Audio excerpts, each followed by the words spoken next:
So, if you love horror, but you also like laughing at rich people getting absolutely wrecked, I've got some recommendations for you.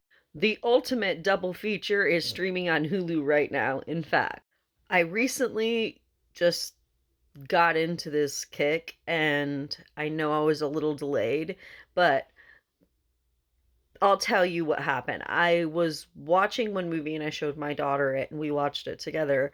And I will be getting into that movie later in this little reel. But because of that, she suggested to me Ready or Not. And Ready or Not is on Hulu. And so is Ready or Not 2, Here I Come. And they're seamless, so why not go watch them back to back? Seems like a perfect use of time, right? As we come into Summerween. So let's start with the original, right? Samara Weaving plays Grace, a beautiful bride who is marrying into a ridiculously wealthy board game family dynasty. Seems like the perfect thing, right? Except this family has a little bit of a tradition, an initiation rite, if you will. Every wedding night, the tradition is to pull a card from a special family box to determine what game they're going to play.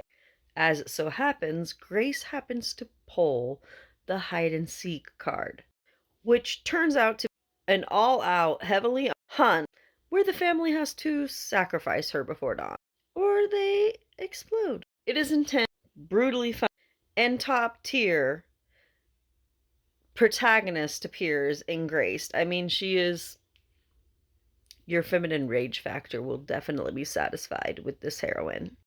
But then we get Ready or Not 2, Here I Come. Literally takes place right after Grace has just gone through this terrible ordeal. She's rushed to the hospital, and spoiler, she reunites with a relative there, her sister Faith. And then immediately, the two of them get dragged into another round of High Council elite families in another game. But now the stakes have scaled up even higher. She's fighting four rival families for the actual throne of a global occult network. It brings back the same dark, adding some legendary cast members such as Sarah Michelle Gellar and Elijah Wood to the chaos. And it's not lost on me the irony of Elijah Wood in this role as it correlates to a One Ring. If you know, you know.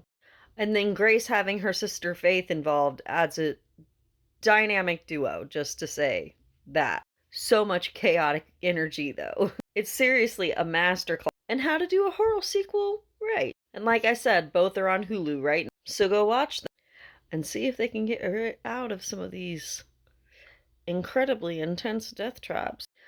But moving forward, if you thought that what happens with Grace and her whole getting hunted by in-laws was intense, let's talk about the absolute madness that is They Will Kill You, which is streaming on HBO Max now. So, Zazie Beetz plays Asia, an ex-con who takes a housekeeping job at a luxurious, exclusive New York City high-rise building called The Virgil. And this seems like a great job, like a super sweet. Until on her very first night, she realizes that the wealthy elites living in this building aren't just snobs, they're a literal demonic cult. And Asia so happens to be the next sacrifice victim on their menu. What makes this movie so great, infectious if you will, is it doesn't waste any time with a mass dumping of lore or a boring monologue. It's hyper stylized and it's truly a relentless battle royale. Asia doesn't just run and scream. She fights back with insane hand-to-hand combat technique and whatever improvised weapons that she can find in this high-rise maze. This movie really leans into a lot of old school practical effects, and a really good comparison would be like Die Hard meets Rosemary's Baby. It's really cool and very intriguing.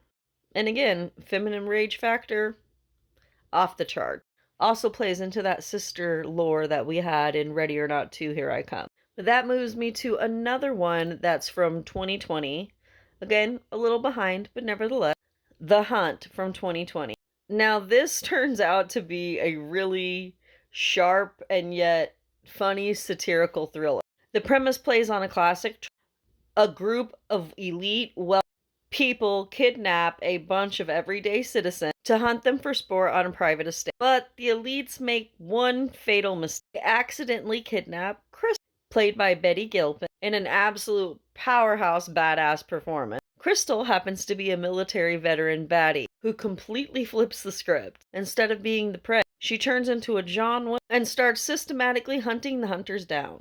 What makes The Hunt so great is that it literally roasts everyone. It makes fun of internet conspiracy culture, extreme political polarization, and the utter pretentiousness of ultra-rich elite people. It's a fast-paced, violent, incredibly clever film. Betty Gilpin's facial expressions alone deserve an award, to be honest. She plays Crystal with this deadpan, unbothered ferocity, and it's just pure joy to watch. So if you love movies where the underdog absolutely eviscerate people oppressing them, The Hunt's a must-watch.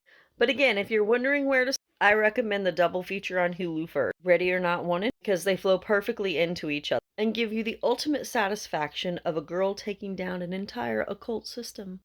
And The Hunt 2020, by the way, is on Prime now. But here is my question to you. Out of this list, or even other suggestions you might have, which is your favorite movie? And if you were stuck in any of these universes, which would you prefer? If you had to choose one of these trap situations to be in, which would you choose? Are you playing hide and seek with some lethal in-laws, working a maid shift in a cult-owned complex, or waking up in a field being hunted by elites? Personally, I think I'll take the third.